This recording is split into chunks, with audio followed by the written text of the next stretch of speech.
नमस्कार दोस्तों, स्वागत है आप सभी का पाल एकेडमी में।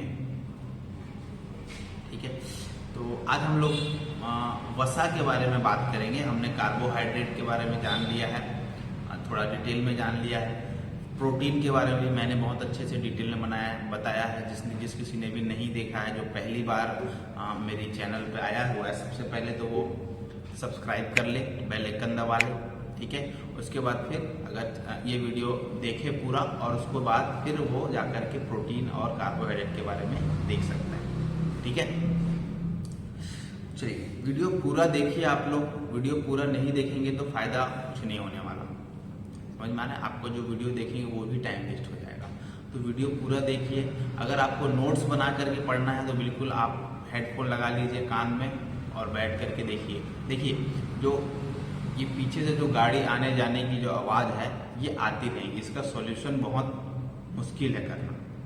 ठीक है, थोड़ा सा मेरे को महंगा पड़ जाएगा इसका सॉल्यूशन करना, लेकिन बहुत ज़्यादा मुझे नहीं लगता कि ये डिस्टर्ब करते हैं, इसलिए मैंने अभी तक इसके बारे में कुछ किया नहीं है ना। अगर मुझे लगे, क्योंकि मैं भी वीडियो सुनता हूँ तो बहुत ज़्यादा डिस्टर्ब नहीं होता। यदि आप कान में हेडफोन लगा करके कोशिश करें पढ़ने का और सुनने का तो कोई दिक्कत वाली बात नहीं। कान में हेडफोन लगा के आप नोट्स बनाते चलिए। यदि आपको नोट्स नहीं बनाना है तो कम से कम एक वीडियो को पूरी 2 बार देखना है, तब जाके ये दिमाग में आपके बैठ जाएगा।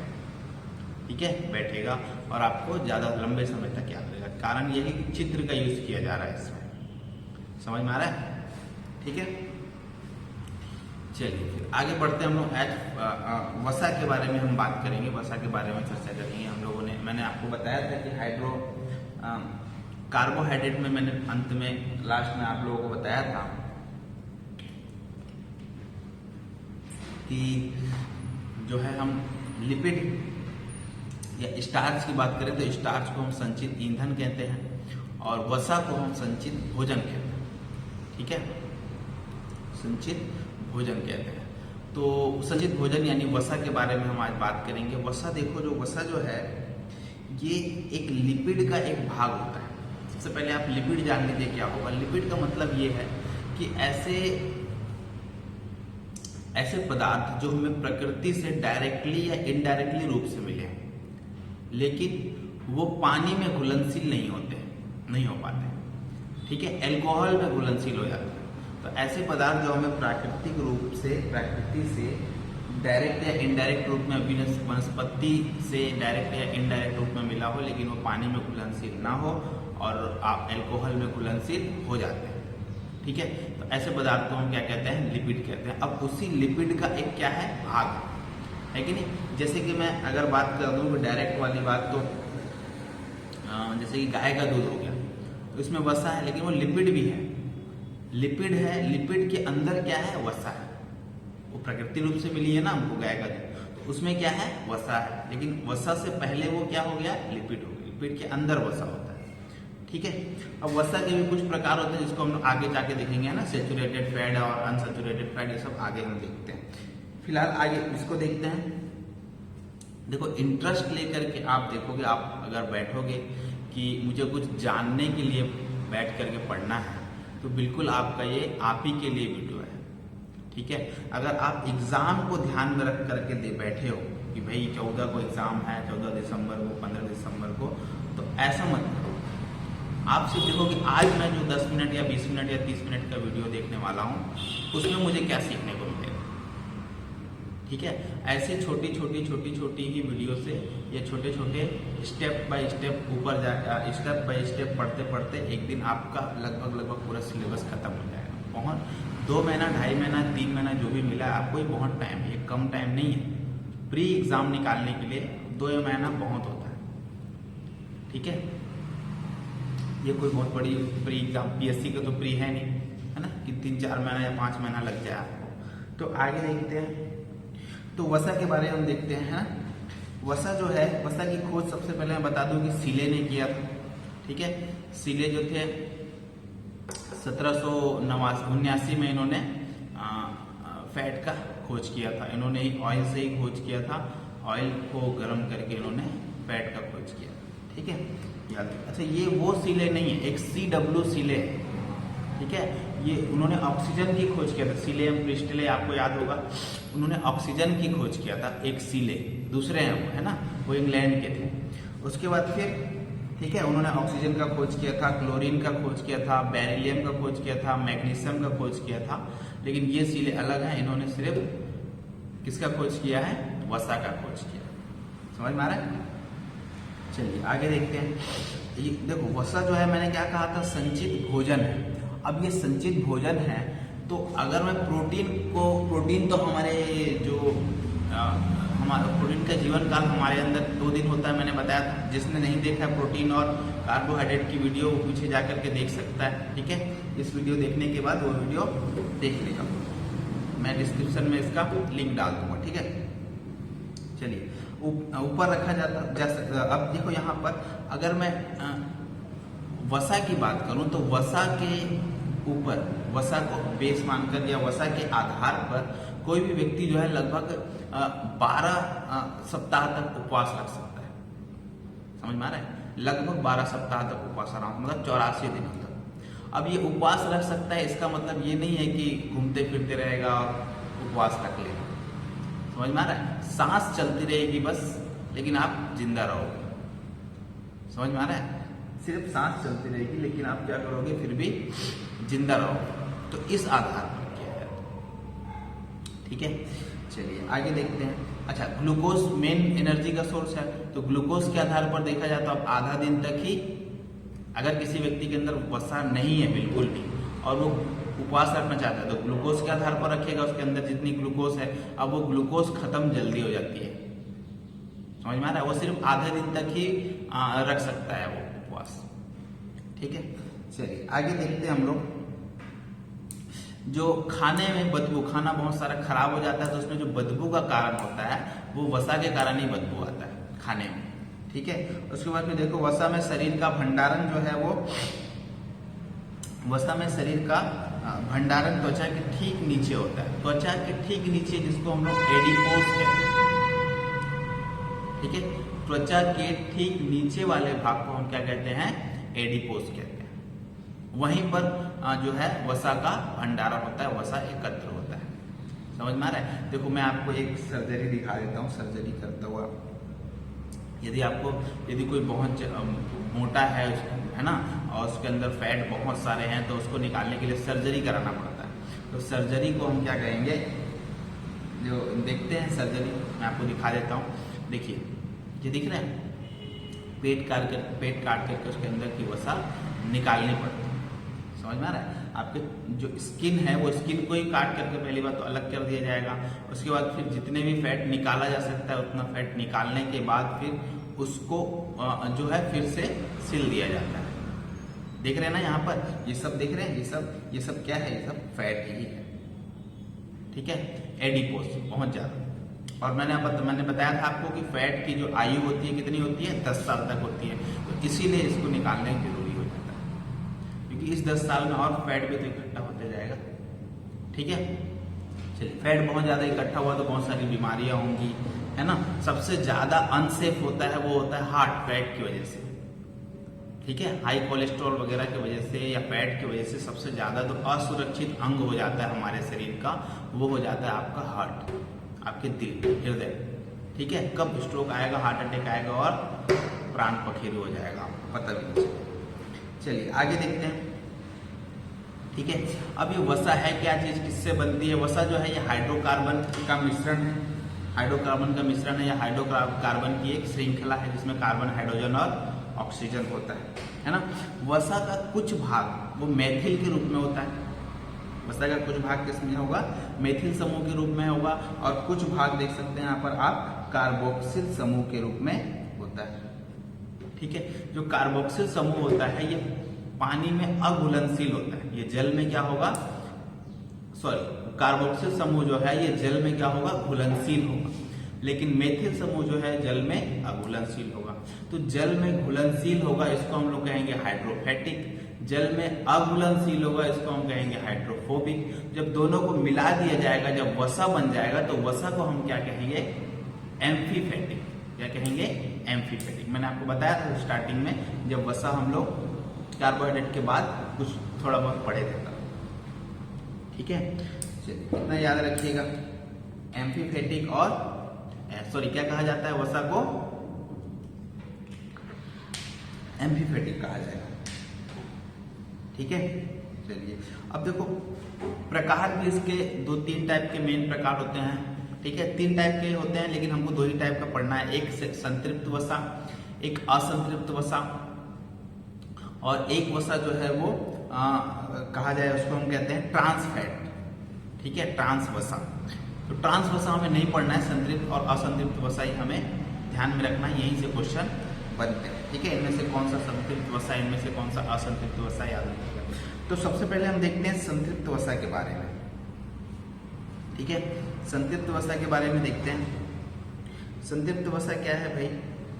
सबसे पहली बात याद रखिए कि संतृप्त वसा कार्बन के बॉन्ड से, ये सब वसा जो है ये कार्बन के बंध है। मैंने बताया था किसके? हाइड्रोकार्बन की श्रृंखला है, तो कार्बन के सिंगल बॉन्ड से बनता है ये संतृप्त वसा।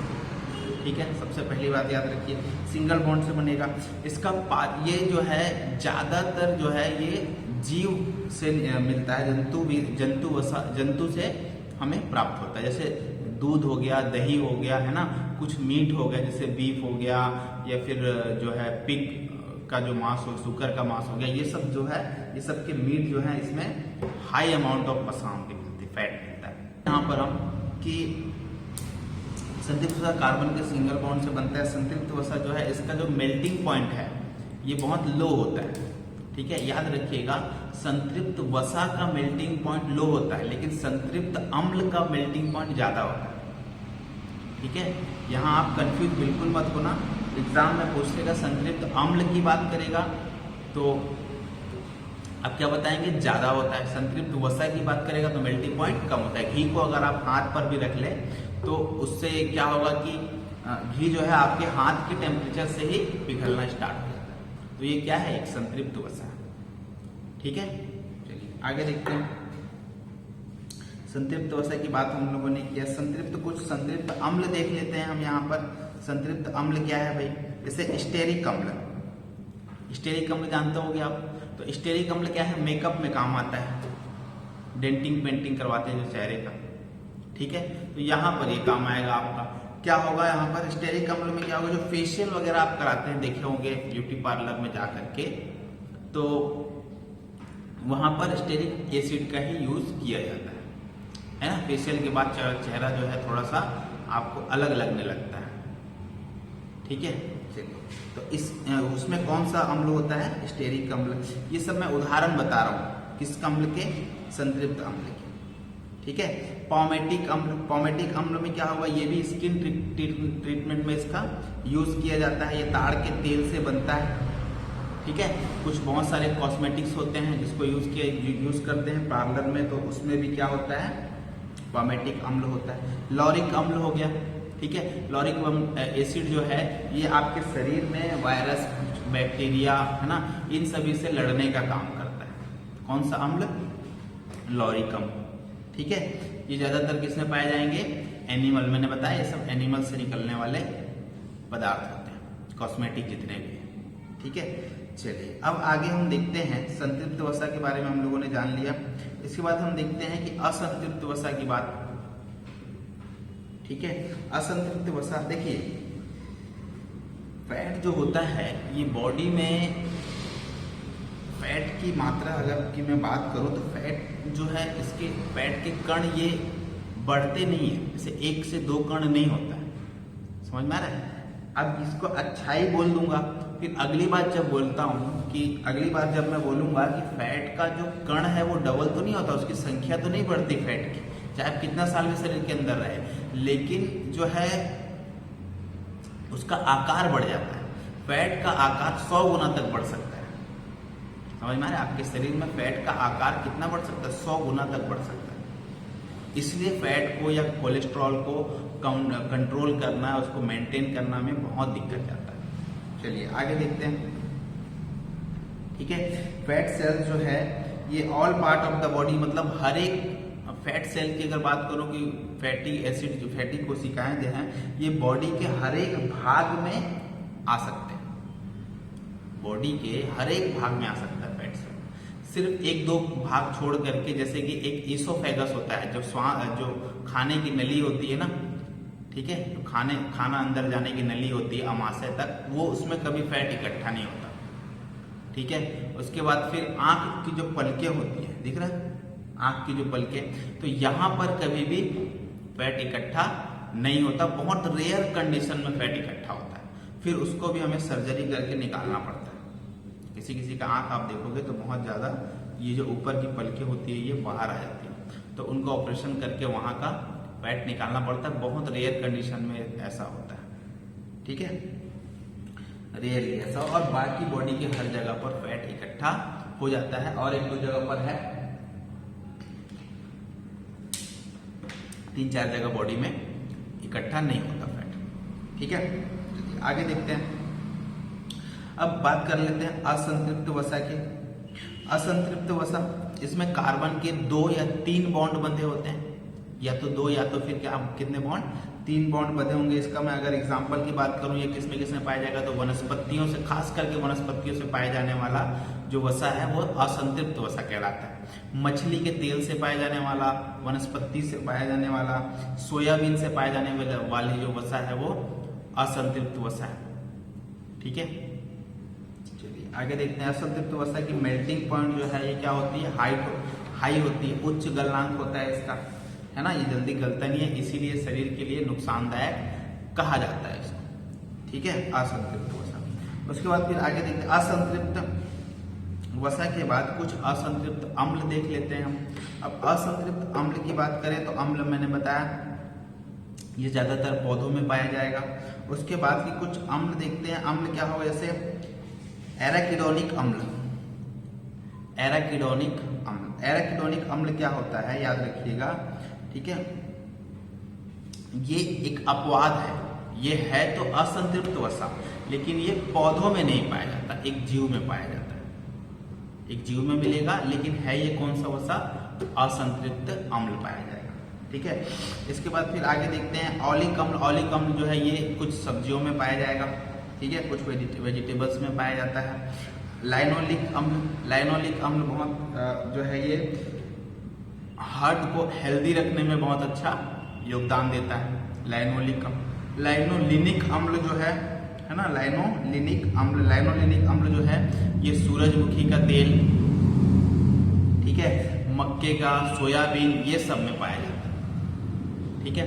इसीलिए अधिकतर जगह हम यहाँ पर मस्टर्ड ऑयल भले खा लेते हैं, बहुत अच्छी चीज है सरसों का तेल, लेकिन कई जगह जहाँ मस्टर्ड ऑयल नहीं होता वहाँ फिर सूरजमुखी के तेल का उपयोग किया जाता है, समझ में आ रहा है, खाद्य पदार्थ के रूप में कहीं कहीं जगह।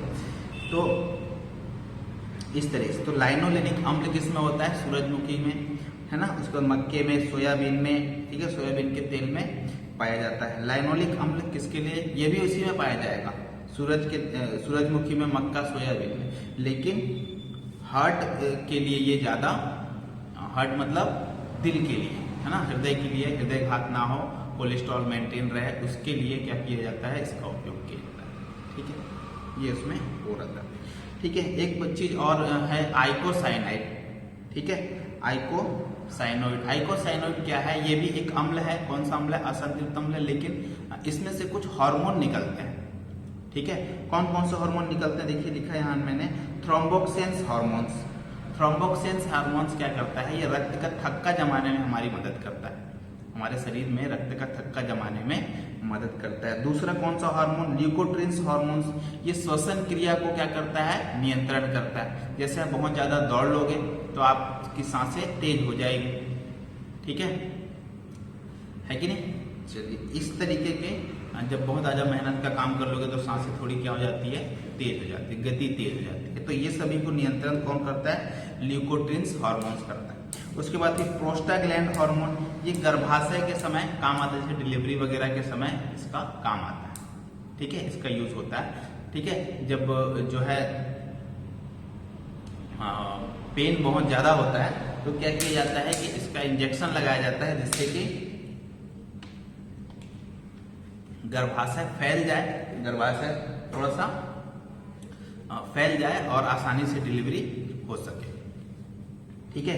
कुछ हीलिंग के लिए भी इसका उपयोग होता है, जैसे कहीं पर घाव हो जाना या कट जाना या कुछ और चोट लग जाना, तो वहाँ हीलिंग में भी बहुत ज़्यादा इसका उपयोग होता है प्रोस्टाग्लैंड का। ठीक है, और कई जगह में इसका उपयोग होता है। ये सभी हार्मोन, तो याद रखिएगा, थ्रोम्बोक्सिन हार्मोन, ल्यूकोट्रिन्स हार्मोन और प्रोस्टाग्लैंड हार्मोन। समझ में आ रहा है? ठीक है, तो ये असंतृप्त वसा हो गई। तो हम लोगों ने संतृप्त वसा और असंतृप्त वसा के बारे में जान लिया। तो अब देखा जाए तो संतृप्त वसा अच्छा है खाने के लिए या असंतृप्त वसा अच्छा है? ठीक है, तो जो पौधों से जो वसा मिले वो वसा अच्छा है। समझ में आ रहा है? आगे देखते हैं। अच्छा, यदि संतृप्त वसा को असंतृप्त वसा में चेंज किया जाना है, संतृप्त वसा को हमें असंतृप्त वसा में बदलना है, तो इसके लिए हमको हाइड्रोजनीकरण करना पड़ेगा। याद रखिएगा, पूछता है इससे संतृप्त वसा को असंतृप्त वसा में किस प्रक्रिया द्वारा परिवर्तन किया जाता है, तो आप क्या बताएंगे? हाइड्रोजनीकरण द्वारा। हाइड्रोजनीकरण में निकिल जो है वो उत्प्रेरक का काम करता है, इसको आप याद रखिएगा। ठीक है, हाइड्रोजनीकरण में निकिल जो है वो उत्प्रेरक का काम करता है। ठीक, अगला देखते हैं हम लोग। यहां तक समझ में आ रहा है? ठीक है, यदि पौधों में याद किया जाए तो लिपिड जो है, लिपिड क्या पौधों में होता है क्या? इंसान में तो होता है लिपिड, तो पौधों से ही तो निकलता है लिपिड। तो पौधों में लिपिड किस रूप में रहता है? तो उसको हम ट्राइग्लिसराइड के रूप में स्टोर रहता है। पौधों में लिपिड जो है वो ट्राइग्लिसराइड के रूप में संचित रहता है। बहुत अच्छे से इसको याद रखिएगा। ठीक है, चलिए आगे देखते हैं। इसके बाद फिर, है ना, इसके बाद फिर आगे देखते हैं। यही बता दिया मैंने कि बॉडी पार्ट में जो है वो लगभग सभी जगह पर फैट इकट्ठा हो जाते हैं, है ना, फैट इकट्ठा हो जाते हैं। और इसमें कुछ कुछ जगह ऐसे हैं जहां पर फैट इकट्ठा नहीं होते हैं। इसोफेगस हो गया और फिर पलके हो गई। ठीक है, इस जगह पर। ठीक है, 1 पाउंड बॉडी फैट में, 1 पाउंड बॉडी फैट मतलब लगभग 440 ग्राम बॉडी फैट में जो है वो 3500 कैलोरी होती है। समझ में आ रहा है? कितनी ऊर्जा होती है? 3500 कैलोरी ऊर्जा होती है। अगर 1 पाउंड बॉडी फैट को अगर आपको हटाना है अपने शरीर से, समझ में आ रहा है, पतला होना है, मतलब तोंद कम करना है, कहने का मतलब ये है कि 1 पाउंड अगर आपको बॉडी से फैट को हटाना है तो आपको 9 घंटे लगातार चलना पड़ेगा। ठीक है, 9 घंटे लगातार चलना पड़ेगा, तब 1 पाउंड आपका फैट खत्म होगा। या फिर 33 मील चलना पड़ेगा कंटिन्यू, तब जाके फैट जो है वो आपके बॉडी से 1 पाउंड कम हो पाएगा। चलिए आगे देखते हैं इसके बाद। ठीक है, अच्छा, इसी का एक भाग होता है स्टेरॉइड। स्टेरॉइड के बारे में भी हम देख लेते हैं, स्टेरॉइड क्या है। ठीक है, लिपिड जो है ये ऐसा लिपिड है जो वसा में घुलनशील है। ठीक है, ये ऐसा लिपिड है जो वसा में घुलनशील है और जो है ये वसी अम्ल नहीं है। ये कोई वसी अम्ल, जैसे मैंने बताया था कि आपका संतृप्त अम्ल और असंतृप्त अम्ल के बारे में, है ना, तो इसका कोई वसी अम्ल नहीं। चलिए आगे देखते हैं। फिर इसके बाद ये क्या होता है कि भाई इसका यूज क्या किया जाता है स्टेरॉइड का? बहुत सारे लोग को पता होगा। इसका यूज कुछ तो ड्रग के लिए किया जाता है, कुछ लोग इस ड्रग को नशे के रूप में इसका उपयोग करते हैं, जो कि बहुत बेकार बात, बुरी बात। ठीक है, इसका उपयोग हिलाई ड्रग के रूप में किया जाता है। किसका इलाज किया जाता है? HIV और हेपेटाइटिस का इलाज में इसका उपयोग होता है। समझ पा रहे हैं? ठीक है, चलिए आगे देखते हैं। अब देखो ये होता, ये ब्लड में क्या करता है? लाइपोप्रोटीन की मात्रा को बढ़ाता है। ब्लड में लाइपोप्रोटीन की मात्रा को बढ़ाता है। ठीक है, उसके बाद फिर अगर जंतु में बताया जाए तो कोलेस्ट्रॉल बढ़ने का कारण, स्टेरॉइड ज्यादा लेने से कोलेस्ट्रॉल क्या हो जाएगा? बढ़ जाएगा। ठीक है, जब कोलेस्ट्रॉल होना कितना चाहिए, चलिए ये भी मैं लिख देता हूँ यहाँ पर। कोलेस्ट्रॉल जो है, ठीक है, 150 से 250 मिलीग्राम कोलेस्ट्रॉल होना चाहिए पर 100 ml ब्लड में, तब आपका ब्लड जो है वो, तब आपकी सेहत ठीक माना है। लेकिन कोलेस्ट्रॉल देखो, हार्ट अटैक आने का सबसे बड़ा कारण है कोलेस्ट्रॉल ना मेंटेन करना। आप अपने शरीर का कोलेस्ट्रॉल मेंटेन करके रखिए, आपको कभी हार्ट अटैक नहीं आने वाला। ठीक है, कोलेस्ट्रॉल नहीं ऊपर नीचे होना चाहिए, बराबर होना चाहिए। ठीक है, तो ये हो गया स्टेरॉइड। स्टेरॉइड जो है नशे के रूप में भी लोग लेते हैं, कोई ऐसे पाउडर ही जैसा ले लेता है, या कुछ लोग क्या करते हैं कि इंजेक्शन के रूप में लेते हैं। समझ में आ रहा है? तो इससे बहुत ही घातक है, इसको बहुत ज्यादा लेने से बहुत सारे नुकसान है शरीर में। एक स्टेरॉइड आता है जिसको हम लोग एनाबॉलिक स्टेरॉइड कहते हैं। याद करिए मैंने जब कोशिका बताया था तो कोशिका में मैंने कहा था कि एक एनाबॉलिक रिएक्शन होता है और एक कैटाबॉलिक रिएक्शन होता है, दोनों मिलाकर के हम मेटाबॉलिक रिएक्शन कहते हैं। तो एनाबॉलिक को मैंने क्या कहा था, छोटी छोटी कोशिकाओं को मिलकर के क्या करना, बड़ी कोशिका बनाना। समझ में आ रहा है? तो यही चीज एनाबॉलिक स्टेरॉइड का यूज किया जाता है जिसमें बॉडी बिल्डिंग वाले जो कर लेते हैं, बॉडी तो बना लेते हैं लेकिन उनको हमेशा मेंटेन रखना बहुत मुश्किल हो जाता है उस बॉडी को। समझ पा रहे हैं आप? ठीक है, अगर आप बॉडी तो बना लिया आपने लेकिन अगर 10 दिन छोड़ देंगे ऐसे ही तो फिर वो बॉडी फिर तोंद बन जाएगा। ठीक है, चलिए आगे देखते हैं। इसका यूज बहुत बेकार है, इसका यूज अगर बहुत ज्यादा लोग कर लें तो उसका किडनी फेल हो जाएगा, लिवर फेल हो सकता है, डैमेज हो सकता है, हार्ट अटैक आ सकता है। क्योंकि मैंने बताया ना स्टेरॉइड ज्यादा लेने से क्या मिलेगा, क्या होगा, कोलेस्ट्रॉल बढ़ता है। ठीक है, तो हार्ट अटैक आ सकता है, आपको हार्ट स्ट्रोक आ सकता है या हार्ट अटैक आ सकता है और प्राण हत्या हो सकते हैं। ठीक है, तो ये हम लोगों ने देख लिया क्या, लिपिड। ठीक है, लिपिड के बारे में जाना कुछ कुछ, और कुछ हम लोगों ने वसा के बारे में जाना। ठीक है, तो वसा तो मुझे नहीं लगता है कि इससे बाहर कुछ भी आने वाला है। ठीक है, बहुत है। जंतु वसा किसे कहते हैं, जंतु वसा किसे कहते हैं तो संतृप्त वसा को कहते हैं। वनस्पति वसा किसे कहते हैं तो असंतृप्त वसा को कहते हैं। समझ में आ रहा है?